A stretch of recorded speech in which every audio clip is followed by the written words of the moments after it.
it was kind of a confusing moment for I feel everyone who lived in Gaza, but for someone also who came from abroad, like getting to used to a new accent, a new meeting family members, my mom's family members, for the first time, and different religious degrees, all of that was like a huge adjustment.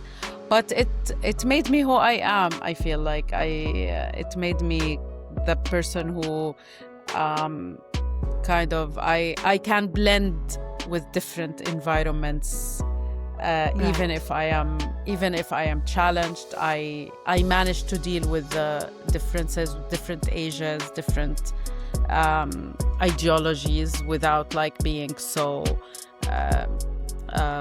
like not in a harsh kind of blend, not confrontational, but in a softer way than I would be otherwise, I feel.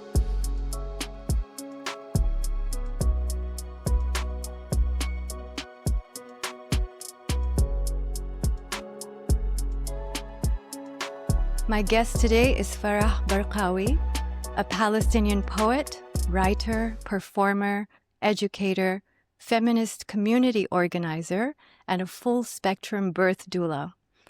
She works across multiple genres and mediums. Her poetry and prose have appeared in multiple languages, both online and in print, most recently in the New Ohio Review and in Mizna 26.1 Kindred issue. Farah holds a master's degree in public policy from University of Chicago and an MFA in creative nonfiction writing from New York University, where she also taught creative writing to undergraduates. She has also co-founded two prominent feminist initiatives in the Arabic-speaking world, Wikigender and the Uprising of Women in the Arab World. Welcome to the Epiphany Dialogues, Farah. Hi, thank you for having me, Zimmy. Thank you so much for inviting me to be here. Thank you so much for making the time. I truly appreciate it. I have wanted you to be on the podcast for a while, and I'm glad that we have made it happen. It's so good to see you. The last time we met in person was more than 16 years ago. Yes. That was in Dubai. Another lifetime. Yeah. Yes, absolutely. Yeah. We met in Dubai. You did a few sessions. Then you moved away somewhere else in the world. We lost touch. And then, of course, the 2023, 2024 is when a mutual friend of ours posted a story of yours, and I was like, oh my God, I know Farah, and I started following you, and then we reconnected, and here we are. I'm so happy to have you back in my little universe. I'm happy too. Thank you. You've been a blessing in 16 years ago and also most recently. Yeah, seriously, it's an honor and pleasure. And there's so much to talk about, Farah. Let's start at the beginning, if we may. Were you born and brought up in Palestine? I actually was born in Damascus, Syria. Okay. That surprises people. My parents are Palestinian, and they've been going around the world as I am now. Yes. So at that time, I was born 1985. They were already relocated to Syria after being in Lebanon. So they left Lebanon during the 1982 war and to Syria. I was born in Syria, and then we moved back to Palestine 10 years later, 1995, with the Oslo Accords, when there was like an agreement for some Palestinians to go back. Yeah. Right. And then you were there for a while. Yeah, I was there for just less than a decade. Since I was 10, I stayed there till I was 17. So I finished high school. We went back to Gaza. This is where also because of the Oslo Accords, it was one of the first cities to be kind of not freed, but given some authority, the Palestinian authorities, some management capabilities. And my parents both, we returned there. And then I went to school there until I finished high school. And after I finished high school, I moved to Cairo, but my family stayed in Palestine. Yeah. And they're still there. They're still there, yeah. They're still there as we speak. My mother is still in Gaza City, miraculously. And my father, after he retired, because my parents are separated, he moved to Ramallah, to the West Bank. So he is currently in Ramallah, West Bank. Yeah. God bless. Seriously, may they stay safe and may they see a free Palestine very soon. May we all see that, yeah. Absolutely. Yeah. So paint me a picture of how it was spending those 7+ years in Gaza, and how, like, through the eyes of this young Farah who had first been in Syria, how was your childhood? It has been, I try to think about that era a lot, because at the beginning, as a preteen or just entering my teenage years, I was very annoyed that we left Syria. Like, I was just felt like I was taken away from my environment. Of course, going back to Gaza was kind of a narrowing of the world, because it has been always besieged. It was under occupation. So it didn't have as many cultural facilities or like things that I was used to. I used to play piano in Syria and go to dancing courses and stuff like that.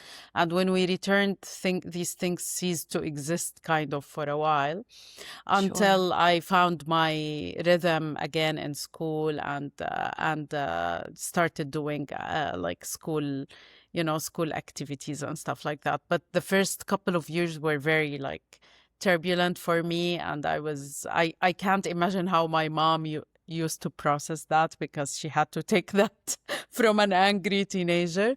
Yes. But then over time, I think I started like melting and blending with the environment. It was the era of the introduction of the Palestinian Authority. So there was a lot of confusion about who are these people who returned also, and the returnees, we were called, and that was this better, or was this better for Gaza? Is the situation better, or was it like smoother under occupation? Despite that it was occupied, but there was like kind of no borders, because we were all occupied under the same occupation, while now we are trapped but free. Like, but we had to ask for a permission to leave, even to like people who used to go to pray in Jerusalem easier than after that. So it was kind of a confusing moment for I feel everyone who lived in Gaza, but for someone also who came from abroad, like getting to use to a new accent, a new meeting family members, my mom's family members, for the first time, and different religious degrees, all of that was like a huge adjustment, but it made me who I am. I feel like it made me the person who kind of I can blend with different environments. Even if I am challenged, I manage to deal with the differences, different ages, different ideologies, without like being so like not in a harsh kind of blend, not confrontational, but in a softer way than I would be otherwise, I feel. Right. And that does show in your writing, in your poetry, how you bring that out. And it's a great way, obviously, to express yourself. When did that find you? When did the writer and poet within you emerge? I feel very early on, actually. I was 5 years old when I started writing.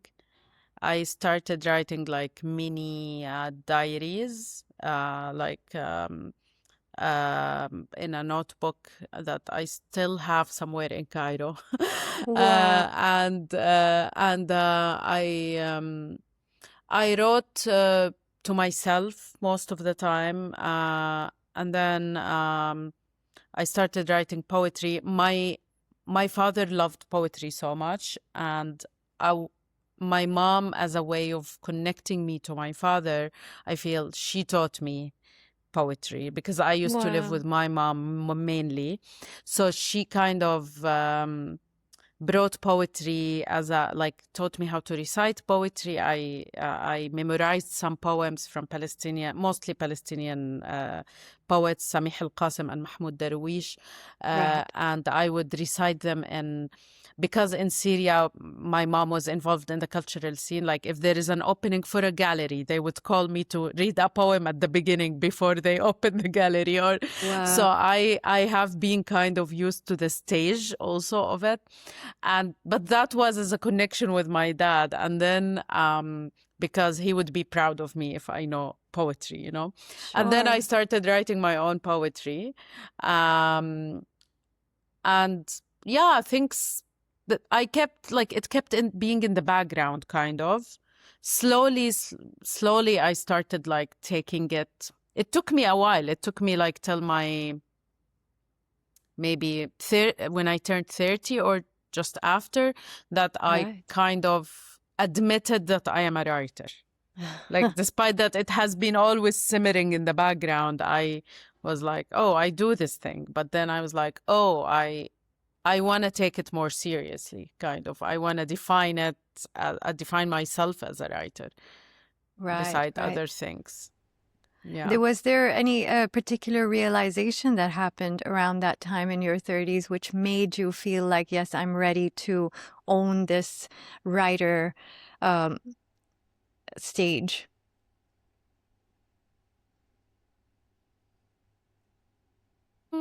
Maybe it was kind of, I think I had different I had more rigid ideas about writing. I'm still like clearing them. They stay in the background because we're fed these things, you know, a True. writer should do this and that, right?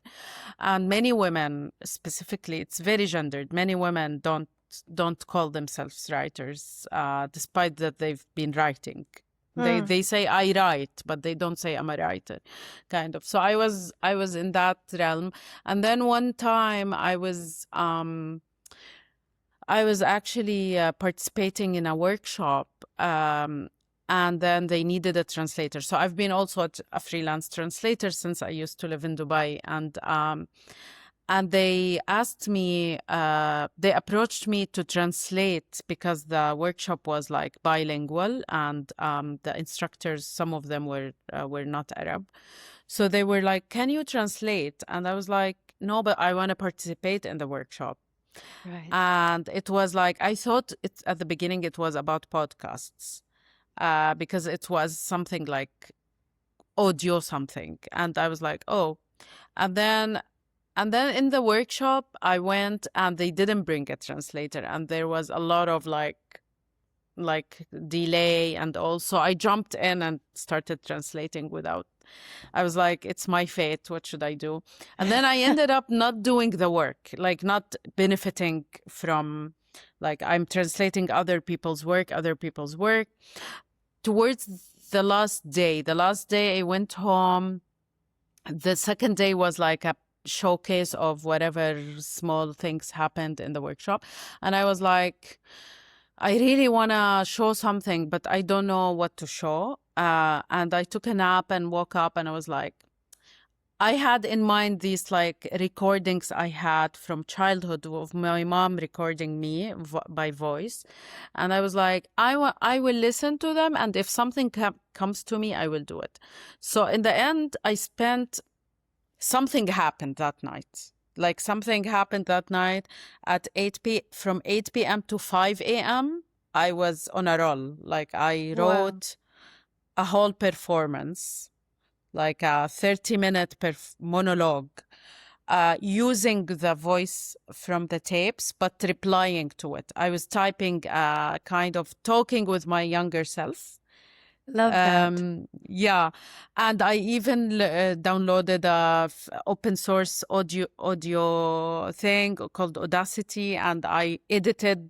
Like, I don't know how I learned these skills all in that, and I went to the thing, and I said I have also something to show, and I feel that day liberated me from needing an opinion. Like, I just showed it. I just edited, like, did many skills, not only the writing, but the writing Yes. was the main part in it. I engaged in with a written text. And I think that day and after, I was like, as I said, I'm still struggling with the idea, because every corner tries to pull you back, kind of, in this world. But I was like, that day, I was like, I have something. No, I have something. It was sitting down there somewhere, and it came out. It can't be that it was that night's work alone. Yes. It has been being cooked somewhere, and it came out. And yeah, and it was a monologue. It can be I never published it because I performed it, but it is after all, it's a text-based performance. It's mostly the text that makes it what it is. And then I was like, oh, I am like that. Yeah. Plus other women in my life, honestly, who kept telling me I'm a poet, and I'm like, oh no, I just wrote a few poems, and then I was like, oh, maybe I am a poet. No, if everyone is that. like, yeah, no, why am I not a poet? Like, if my friends are saying I'm a poet, and they're introducing, and they're like, your poem, that poem, I was like, you think that is a poem? And they're like, what makes a poem? You know, like, exactly. It's not only the writer who makes the poem. The reader decides if what they read is a text, is whatever, or a poem, a textbook, or a poem. Exactly. Yeah. Yes, of course. I mean, even prose at times can be so poetic, right? It's just, it doesn't really matter how you want to label it or how hesitant you are. But I love that you had a tribe, you had your friends, you had these wonderful women around you to encourage you. And what a beautiful night that must have been, where it all just flowed and you couldn't even stop it. I'm waiting for another one of these since then. But wow. Well, some half nights happened, but that was like really an opening. Something opened, yeah. Yes, like a huge shift that happened. And I'm so glad it happened, because we respect and we admire your work so much. It doesn't matter how humble you are, which is a great trait, of course, sure. But we're all here to assert that, no, you are a writer, you are a poet, and you are so good, and it's so powerful and so touching. Sometimes even I've seen a few videos. You didn't say that in your intro, but I've heard you sing, and your voice is so soulful. It's because what I've heard has been in Arabic, and I don't necessarily understand every word, but it touches my heart. So yeah, you are a creative font, and you need to just take your time with it, but please accept that you are, and keep creating what you do. It's so needed right now, and we relish in receiving it in whatever form you put it out in. Oh, Zimmy, thank you. Thank you so much. Of course. And so going back, Farah, so you left Gaza at 17, and then you went to Egypt. Is that right? Cairo? Yes. Yeah. And that was to study primarily. I did college there. I was also, I was alone in a huge city. So I always wondered how my mom took me there, like left me, went back. But she visited a lot. And I was also blessed with a group of friends, and towards the second year of college, I met with, I was in a choir. It was inside the, under the General Union of Women, Palestinian Women, the Cairo branch. Right. So I went to this choir, and then I met a person who would then become my partner then. But we both joined a theater group at that point. So part of my Cairo experience was being in theater, a group called طمي واحد والشجر ألوان. And this is where like Farah, like it was concrete. It wasn't just a childhood hobby to be in doing like singing, dancing, whatever. It was like a thing I will be always in and out of. Right.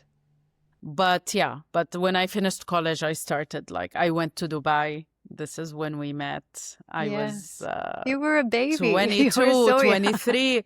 I was 23. Now I'm turning 41 in June. So it was more than 16 years, maybe 17 years. Yeah.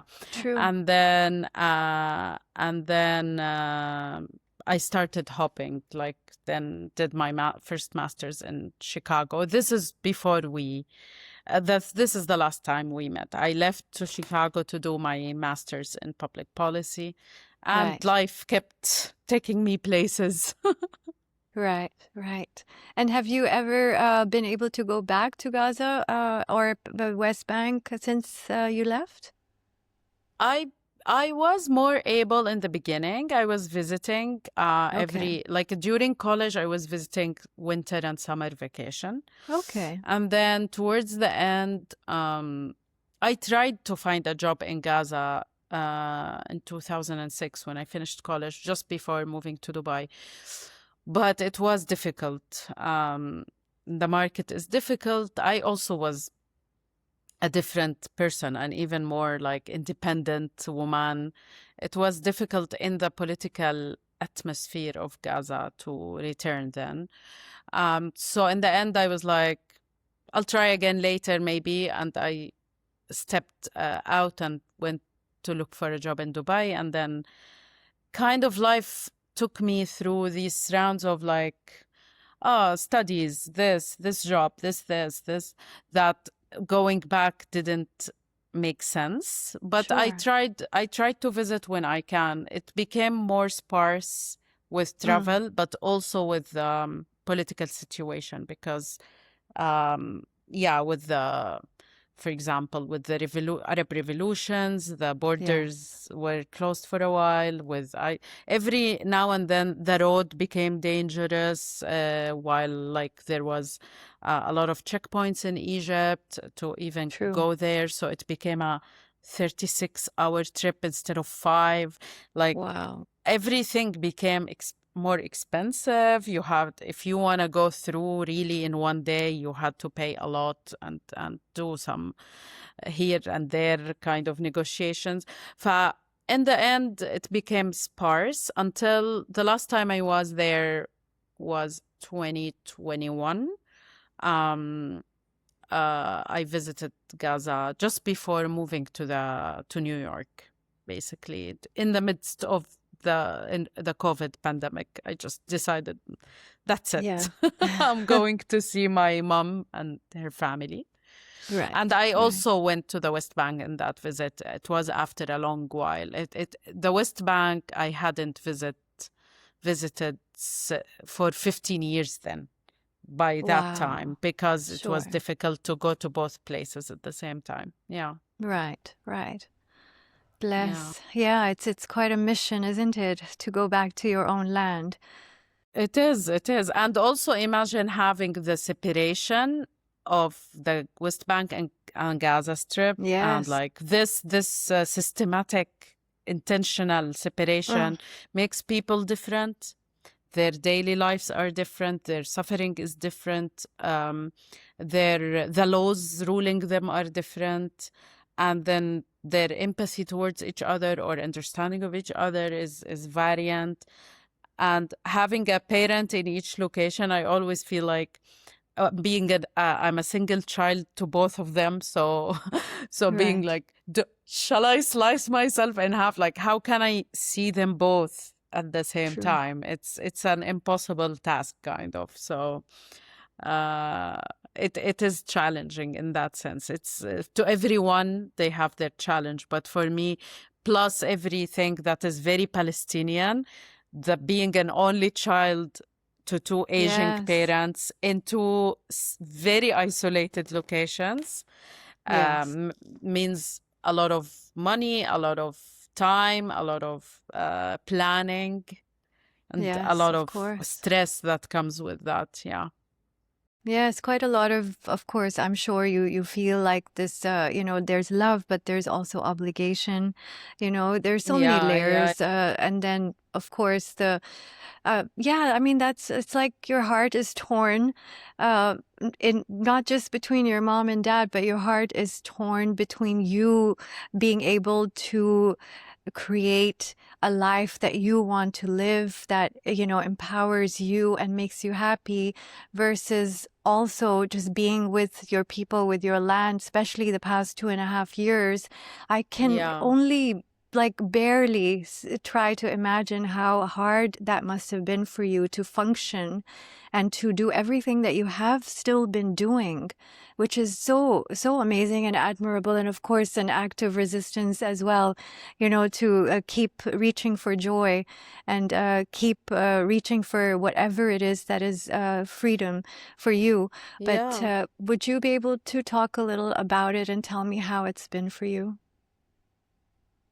Uh, it's been a journey, and kind of whatever happened before like 2023, October 2023, it feels now like very long time ago for me. Yes. At the beginning, as everyone else, I thought it's just another like round of war that will last a week, two, max 3 weeks. Yeah.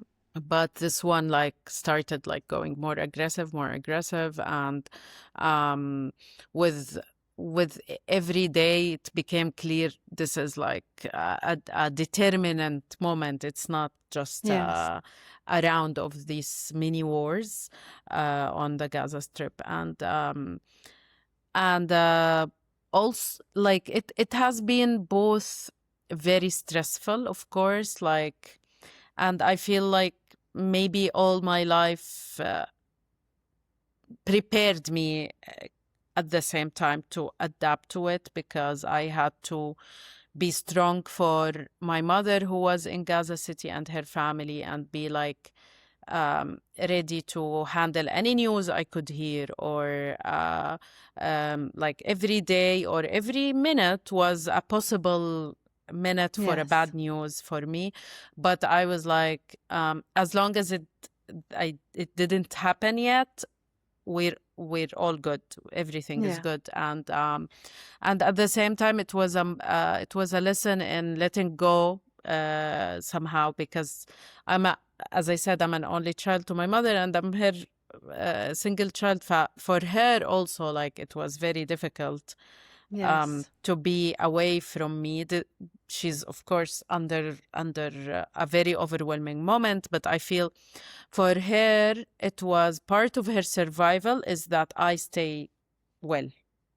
I Yes. had to do the opposite of what I really wanted to do, to curl up and disappear and crash. I had to be really sturdy and stay really on it.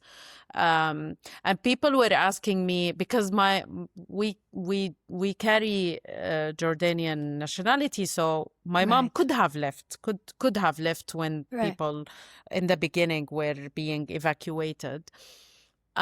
But she chose not to stay with her family and to stay with also her job. Like she leads a center for legal research and protection for women, and she has women under her custody, like in a shelter. And she was Right. like, if I left this, what message this will give? Many leaders left of NGOs and left their employees behind them, and this was not. Maybe they needed that, but for my mom, she felt like part of her journey is to prove like this is meaningful, especially under this circumstance. And the letting go for me came from that place, because people were like, don't you want your mom to come? Why don't you just push her, press on her? She will lean only for you. But for Right. me, I was like, yes, I am probably the biggest thing in her life, but also she has another life.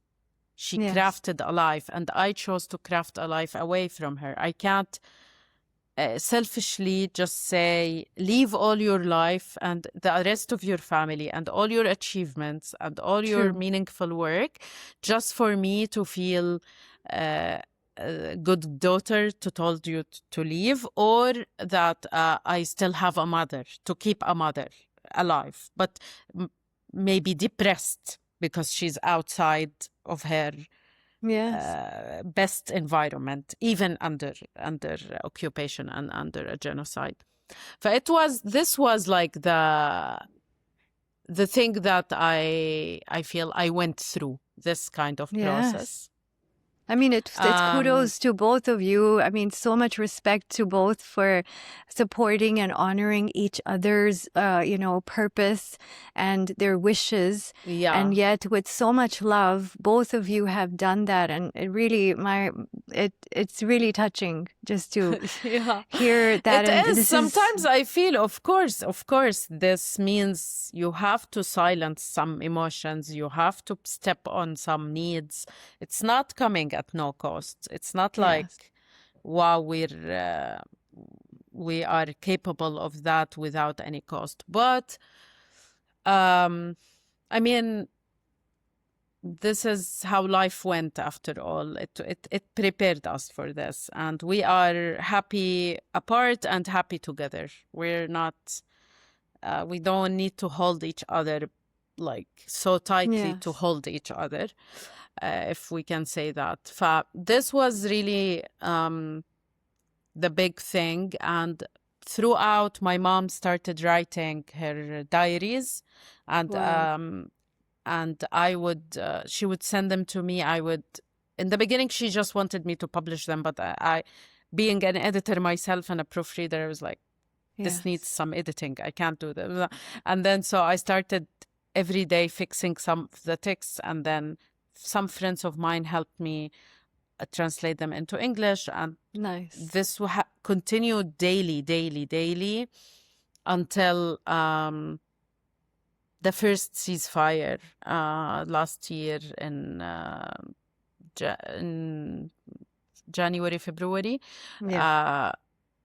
She went back full force to work, and then for her, like, writing ceased to be important. She was writing because she was sitting, not able to move, and wanted us all to know what's happening. But when she could start like serving really on the ground, she was like, I don't have time to write. I wanna finish my. So it was a whole new job, like, kind of for me also, that I put my writing on the side and started taking care of my mom's writing.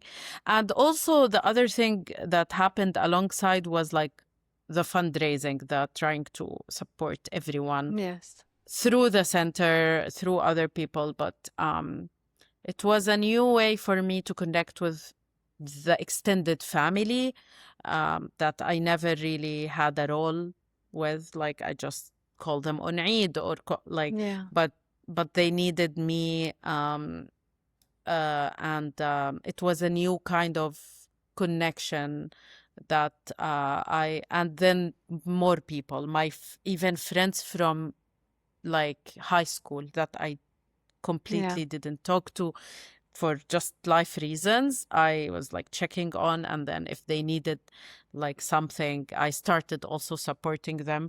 It reinvented some relationships, maybe. Sure. So despite all the stress, there was a new communal sensation. And I discovered who are my people in New York during that time. Right. Of course. Like, be it Arabs or non-Arabs, like who stood by me, who people saw me going through this, and some like brought me food, and some like just came to sit around while I'm working, because I just needed that kind of soothing, like someone in the room.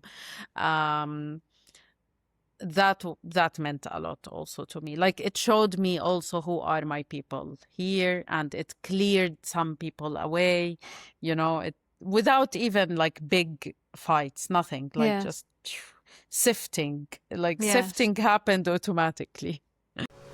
Hi, everyone. We just wanted to take a quick moment to thank you for being here with us at the Epiphany Dialogues, where curiosity meets consciousness. If you're enjoying this episode, please hit the like button, follow, subscribe, and share with like-minded people. And you're also welcome to join our conversation. If you have an epiphany to share, please leave us a comment or email us. Details are in the description below. And with that, back to the episode. Of course. It's beautiful, and I'm so glad that you have found so many amazing people and the community, because obviously community is becoming more and more important for us to reconnect, move from our individualistic era back into tribal and community, and nurture each other and hold space for each other. And I see that in pretty much every other post that you share on your stories, that you're performing with someone, or you're supporting someone's performance or a creative endeavor. And it really does uplift me to see that you have your people there, and that you are being there for people as well. It's beautiful. Is there something that you want to talk about in terms of community and how important that is? I mean, I feel like community is all that is. After all, like, we can't survive alone. It's important to have our own thing always, and not to completely blend in and lose perspective. So that is, I feel like some people step away from a community because of how much like lack of any kind of demarcation between the self and the group. And all of us struggle with that to some degree, but then still I feel like nothing for me at least means more than having a family, be it chosen or real or both, and supporting each other. Like, we don't have to be in huge communities, but any feeling of community or and participating in building it makes it yours. I feel like many of the people who are I won't say all, because it's not true, but a lot of loneliness comes from not giving into a community. And just wanting to have one. So it takes like some proactivity and some like care about the others, for others to also show up in your life. And I feel, but it's very important wherever one is. Like, I am in a place where like wars start from the US, and it's very, very ridiculous. I am in the US, as if you only think like that, and like if I don't think about people's hearts, I would be like, I don't want to be friends with any American or this or that. But or like I would isolate myself only in the Arab circles, but I did the total opposite. I feel like I was seeking the ones that could be my community here, who Yes. belong to here, because I am now here, and I learned this from my mother. Like, you are now in this place, you have to survive in this place, you have to be effective in this place also, not True. just transplanted and like weighing down because you're not in your environment. Like, try to do anything, including letting them know about my country. So Yes. performing here and reading and publishing, even writing in English after having written in Arabic, I had thought a lot about it, but I was like, the people now around me who know more about Palestine, and this is one of the things you asked me what happened. I saw like people never knew what Palestine is when I used to say that when I was in Chicago. I would say I'm from Yes. Palestine. They would say Pakistan every time. Like, and I'm like, no, there are two countries. They're different. And now, of course, New York people know more about Palestine, but no, to care to know about the daily details, Yes. it mattered. And this is very human, I think. It mattered that they know someone from Yes. Palestine, and they kept like our daily details, me and my mother, are in their face. Like, we're not just a number, we're not just a title. Oh, the Palestinians. No, you know the name, you know she has a mother, Yes. she has a father, they're like you have and some people feel me myself, sometimes I criticize myself or humanity. Do I really need to know someone to care about them? No. But it matters. It seems makes like a for difference. humankind have Yes. this thing in their build-up. They need to relate somehow. So yeah, of course, I relate to other peoples who are suffering, but it definitely takes it up a notch when I have visited that place, or I know someone Yes. from there, or read something about it. Definitely. No, it's not the same as just being curious at home, reading about Congo or Sudan and not knowing how people look or eat. Or definitely it makes a difference to I feel this completely agree. human pulse. But Exactly. taking yourself out there, no matter who you are with, even if everyone looks like a not accepting, but trying to find the one accepting small place, and then from it, like, Yes. create an opening. This is how I feel I survived in America during the last Yes. few Yes. years. Yeah. Of course, and really good advice from your mother. Obviously she's lived that experience and she's sharing that wisdom with you. I feel like it's very impactful to really be where you are and own that space and do what you can from where you are, is what we've all been saying. How does it feel for you to see millions of people now knowing what Palestine is and where it is, and standing up for it and protesting and marching and showing up in whatever way that they can? It's unbelievable. Like, it's really beautiful, despite that, yeah, they couldn't stop the genocide, Yes. literally, but the new generation, it affects them on a even a local level. I feel the new generations will refuse more injustice, be it Yes. at their home or elsewhere.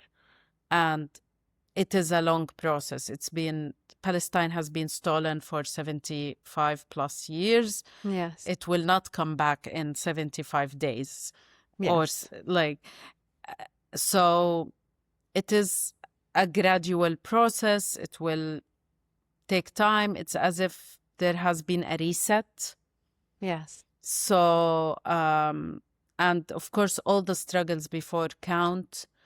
Yes. We wouldn't have had this knowledge to even talk about Palestine if we didn't have it produced by people before, but the means before weren't allowing this knowledge to spread as much as now. So True. acknowledging all the past like revolutionaries that led to this moment Yes. of opening, and of people like having then films to watch and books to read, and it's a moment to capture, like to Yes. build on. So I feel really blessed that Palestine is more on the tongue of everyday life now. Yes. And that people also now, despite what's happening, like I can see my friends in Lebanon going through the same thing. Yes. Friends in Iran, friends around the region, just going through the stress. But I feel like responsiveness has been also learned from the Palestinian, like recent experience. Like responsiveness has been faster.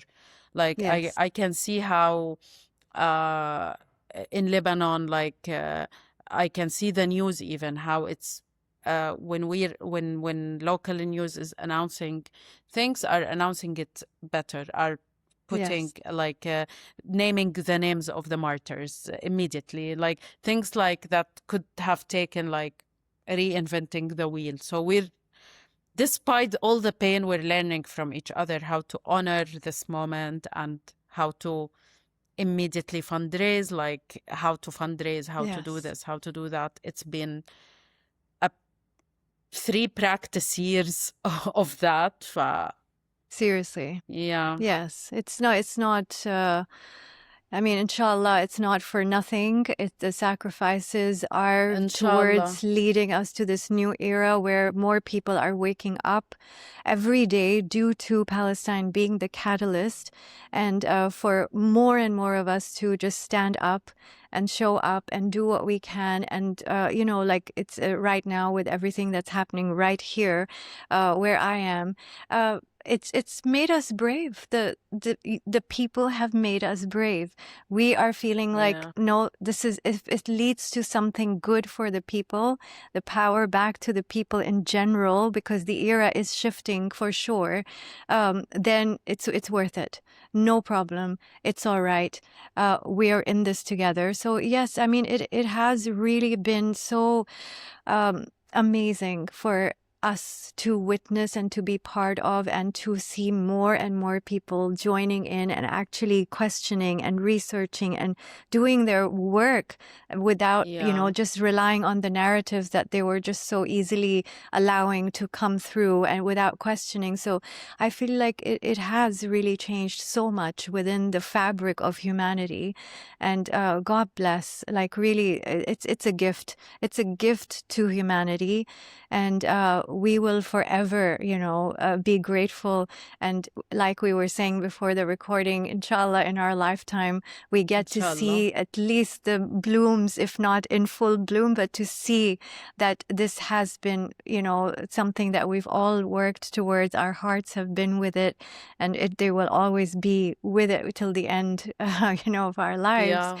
It's so wonderful. Like when I started following you on Instagram is because of you posting those stories from your mom. And it was just like, you're right when you say that, because I was like, I know this person. Oh my God, her mom is there. And just imagining everything that you must be feeling, knowing everything that she was writing and translating, like that's a labor of love, to actually read it and then to invest your emotions and your whole energy, your being into sharing it with the world. So I am so sure that it made such a big difference. Bless you for that. Oh, thank you. Thank you, Zimmy. It has been like a blessing. It has been, of course, intense. I've been kind of since last October, because there was like whatever they call it, ceasefire. It's not full ceasefire, but definitely less intensity. At least in Gaza city, and some people returned, if they had homes, they returned to them and all. Yes, it has been kind of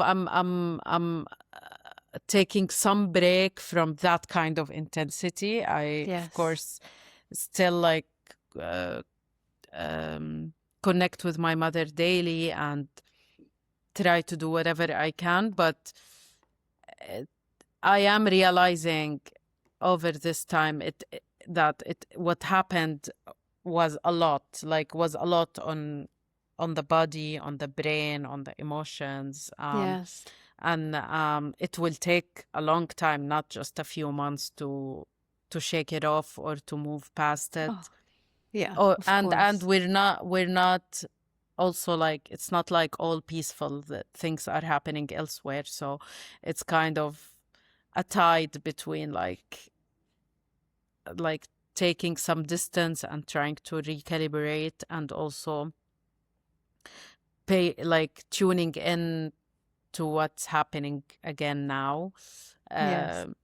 But yeah, it had a huge toll that we're all gonna discover, the ones that are not in image or in word, or like the inner Yes. life kind of.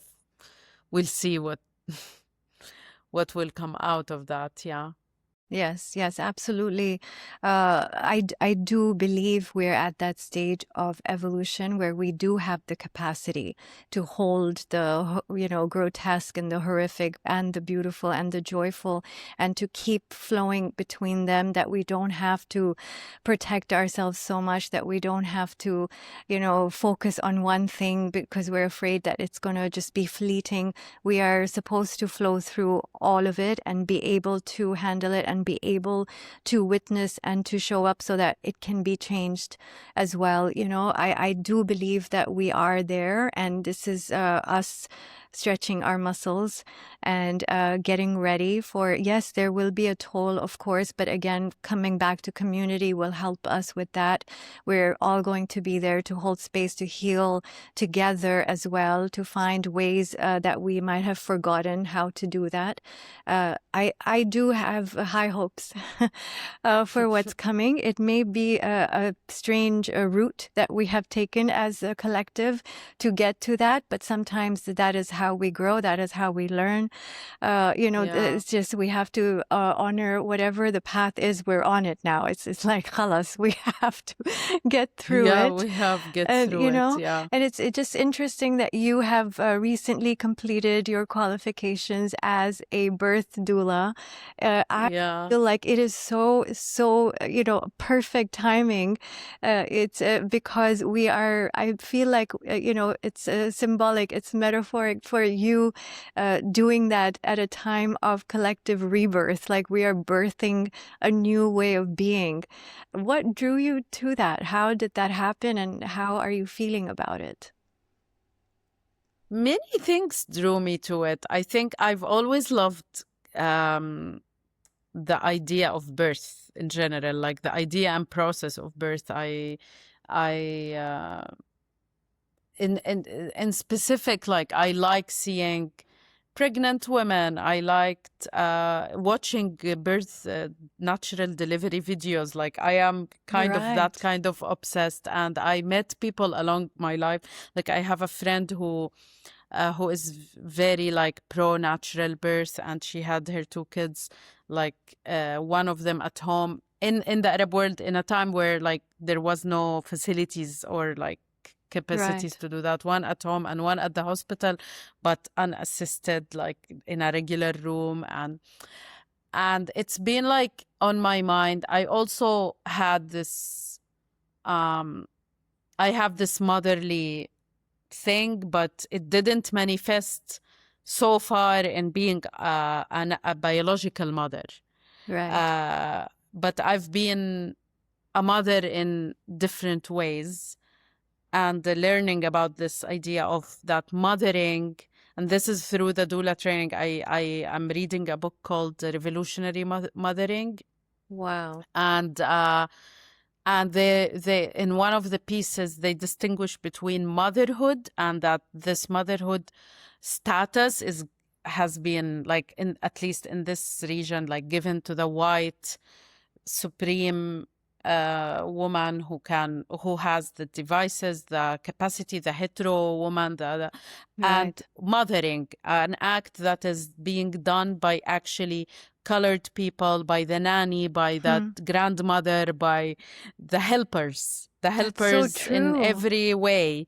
And that mothering is a verb, actually. And that, so I've been mothering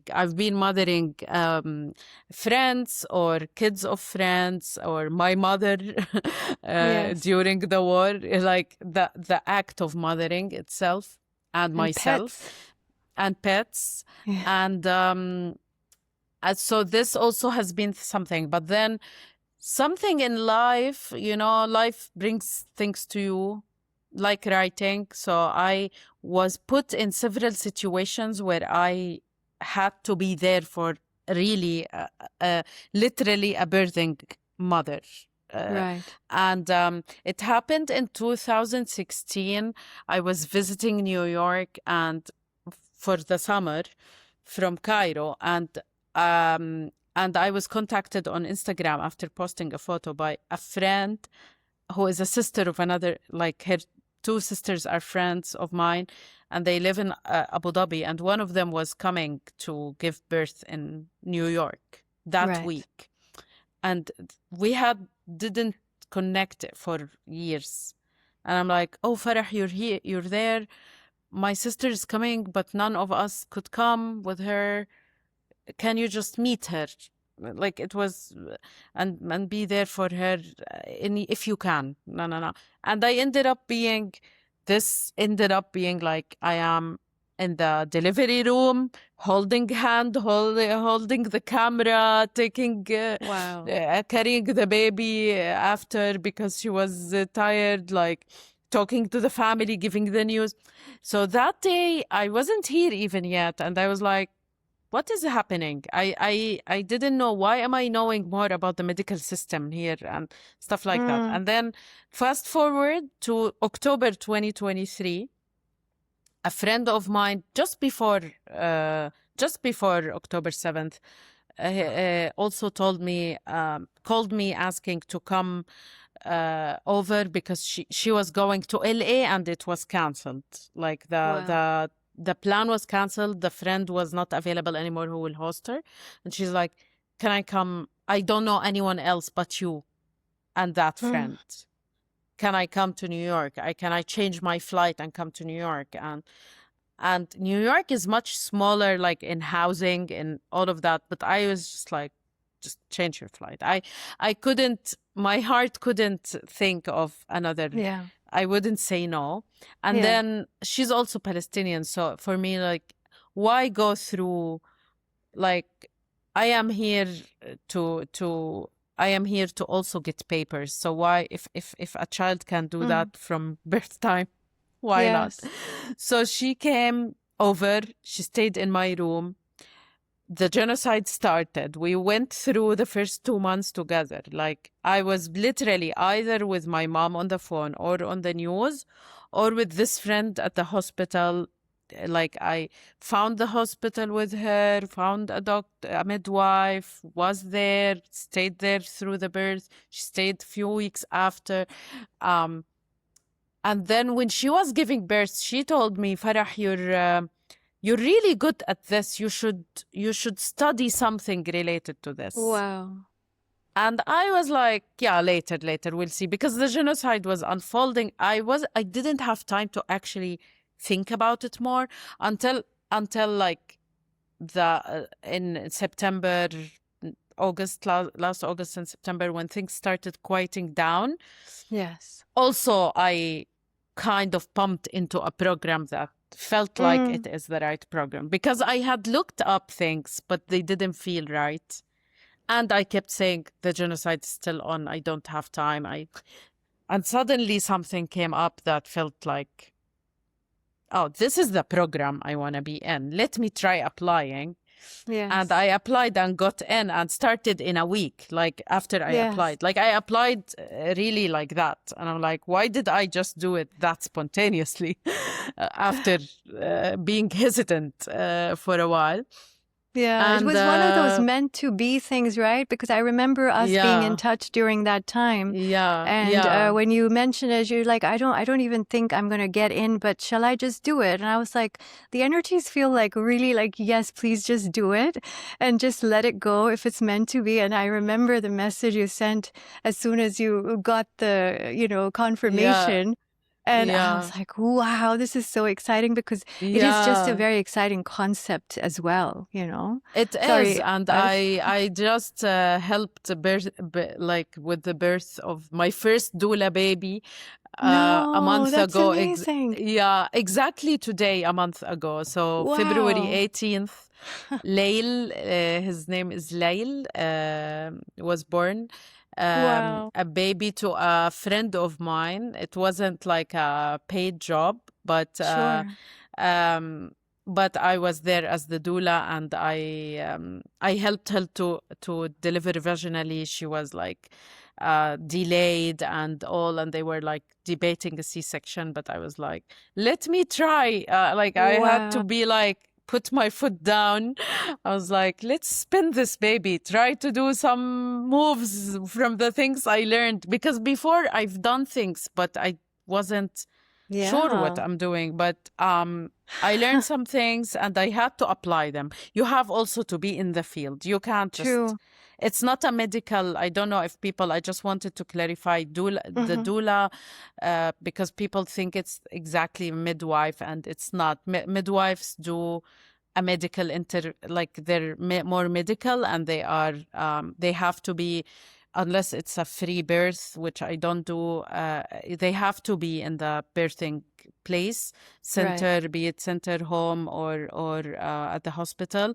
And if it's a surgical level, then the OBGYN comes in. Right. But the doula does everything else as support, like Yeah. emotional, logistical, physical, even feeding the birthing mother, Right. caring for the partner as well, especially in times where we are in a very like more like cellular families, extended families live far away. We don't have this like True. huge care that comes from the family. So the doula can be from the beginning searching options Mm. until even postpartum. This is why it's full spectrum.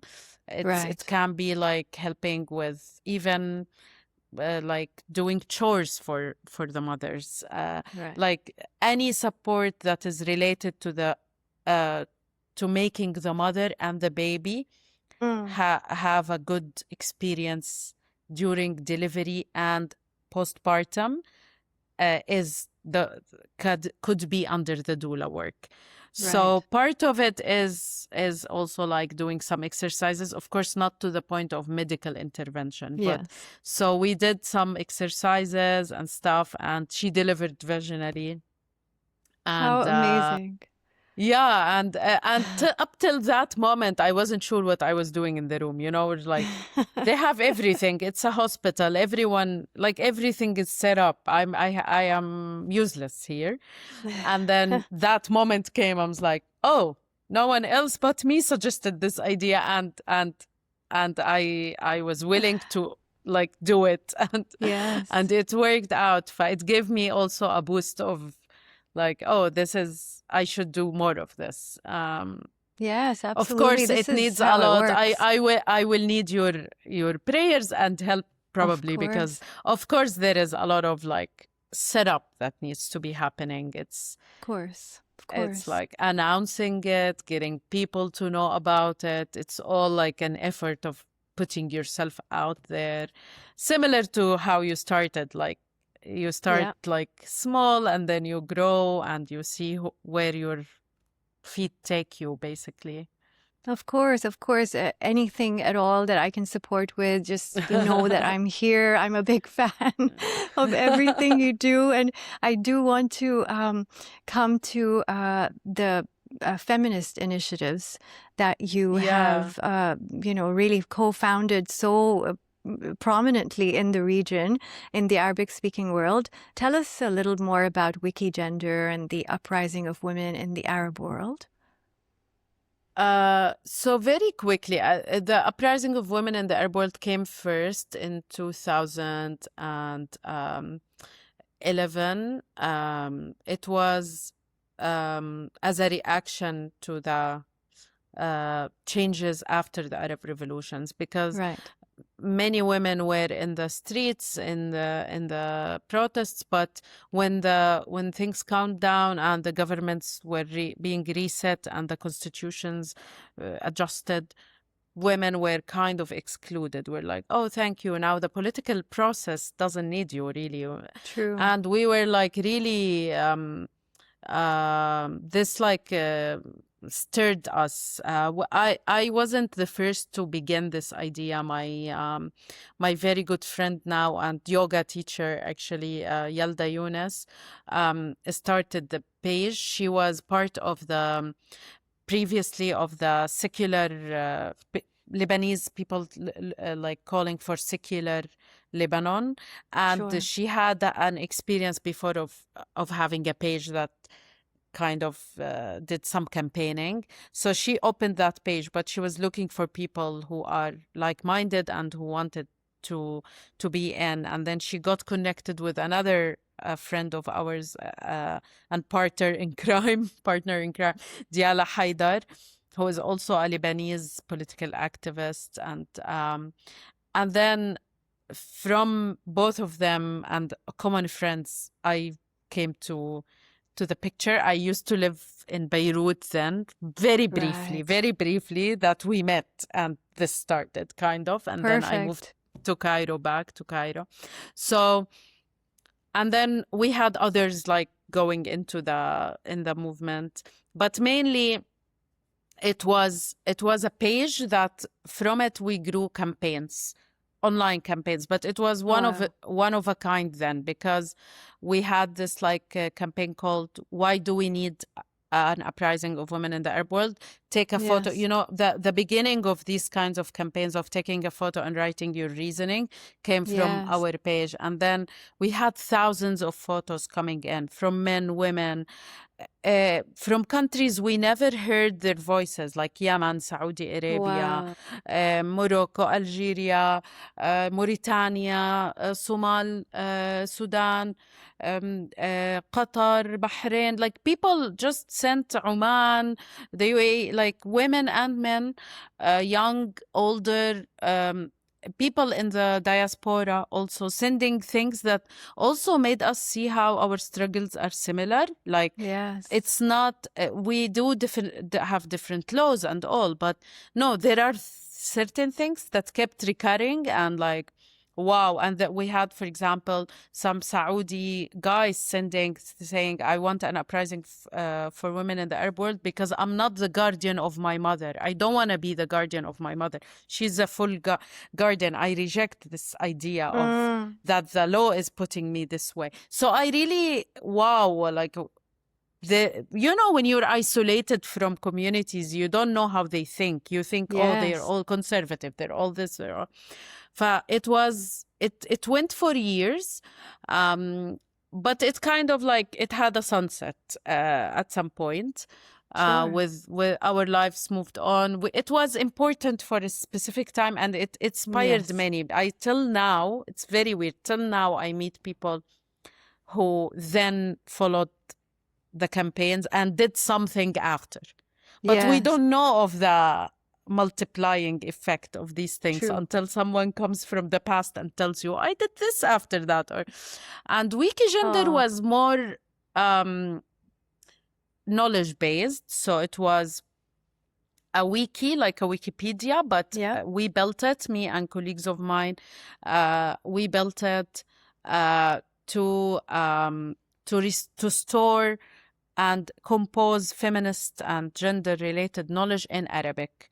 So it's open source, it's free knowledge, and from that point we thought most of feminist knowledge in Arabic and in English is actually published in things that are closed, like journals. No, Right. you don't get them. And most of women who study gender studies, even from the Arab world, study them abroad and write their thesis in English. So we tried to translate some things, to Arabize some things, to create a dictionary Nice. for some gender-related terms. It's still up there. I kind of handed some, like most of my tasks to my colleagues. They work, the work on Wikigender is voluntary, also uprising of women. So it's not like a paying Right. job. So they work on it as they go in life. And it's like Wikipedia. You just enter, edit the page. The page Sure. always saves the history. And this is what I Right. love about the wiki concept. You know who Perfect. edited what, when. Right. And you can hold accountability. Yes. You can trace the changes. It's not That's like, important. you changed your website and you dropped all your past, or you forgot Erased, to move the yes. files. No. So True. anyway, this I miss that phase in my life, and kind of it didn't go away totally, but I had to give time for the writer. Of course. And that's why I decided to come to do the MFA in creative nonfiction, and to see where my writing will take me, which was a blessing, and also like it kind of took space from other stuff. So you can't be course. there for everything you want to do, but Yes. And sometimes it echoes back. You go back at a time it where does. And I write in a feminist way. Like my writings Yes. are still feminist. I still speak in feminist gatherings, all of that. But Right. managing a whole project, I felt course. like was taking most of my time. Sure, of And course. I wanted to give a chance to the writer to have time. Absolutely. And of course, we will put everything in the show notes, where to find you, where to find your work, how to follow you, all of this, because every day with you is inspiring and it's lovely, Thank you, Zimmy. enlightening Thank you. as well. Is there anything that we haven't talked about that you would like to add right now before we close? No, I think we're at a good point to close. Yeah, I like just to mark the time, and we're now recording in March, so because the world is changing every day, so all kind Yes. of what we said about Gaza and everything else in the region, who knows when this episode will come out, where we will be in the world. I hope we will be alive, and you will be safe also, Zimmy, and we will get a chance all to gather in a free Palestine one day in the future. Not in 3 months maybe, but maybe in a few years. Absolutely. We look forward to celebrating this together in our lifetimes, inshallah. Inshallah. Before we close, Farah, there is a question that we ask all of our guests. I would like you to imagine your most happiest, most fulfilled, most actualized future self, and imagine that she's able to speak to you right now to give you a message. What would you hope that she says to you? Take your time.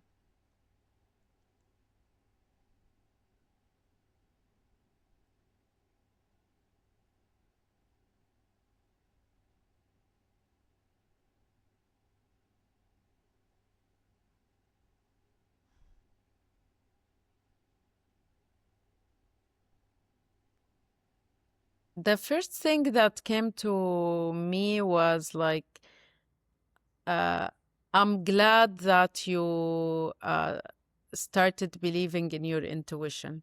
Yeah, beautiful. Yeah. That's amazing. And that you